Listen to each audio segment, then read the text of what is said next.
সাতক্ষীরা সদরে বিদ্যুতের মূল গ্রিড লাইনের সাবস্টেশন ট্রান্সফরমারে বিস্ফোরণের ফলে ভয়াবহ অগ্নিকাণ্ডের ঘটনা ঘটেছে। এতে শনিবার সকাল থেকে পুরো জেলায় বিদ্যুৎ সরবরাহ বন্ধ রয়েছে। অগ্নিকাণ্ড ও বিদ্যুৎ বিচ্ছিন্নতার কারণে শহর ও গ্রামের জনজীবনে চরম ভোগান্তি দেখা দিয়েছে। আব্দুর রশিদের তথ্যচিত্রে বিস্তারিত জানাচ্ছেন লাবণী আক্তার। সাতক্ষীরা সদরের বিনেরপোতায় অবস্থিত বিদ্যুতের মূল গ্রিড লাইনের সাবস্টেশন ট্রান্সফরমারে বিস্ফোরণের ফলে ভয়াবহ অগ্নিকাণ্ডের ঘটনা ঘটেছে। এতে আজ শনিবার সকাল থেকে পুরো জেলায় বিদ্যুৎ সরবরাহ বন্ধ রয়েছে। সাতক্ষীরা ফায়ার সার্ভিস জানিয়েছে, বেলা 11:10 দিকে সদর উপজেলার বিনেরপোতা এলাকার 132-33 কেপি পাওয়ার গ্রিড লাইনের একটি ট্রান্সফরমারে হঠাৎ বিস্ফোরণ ঘটে এবং এতে আগুন ধরে যায়।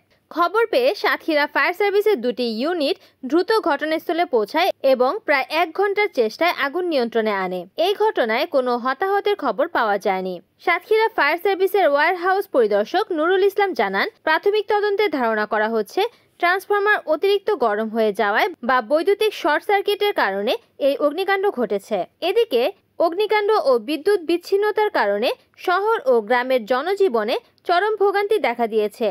মিল কারখানা, ব্যবসা প্রতিষ্ঠান এবং দৈনন্দিন কাজকর্ম মারাত্মকভাবে ব্যাহত হচ্ছে।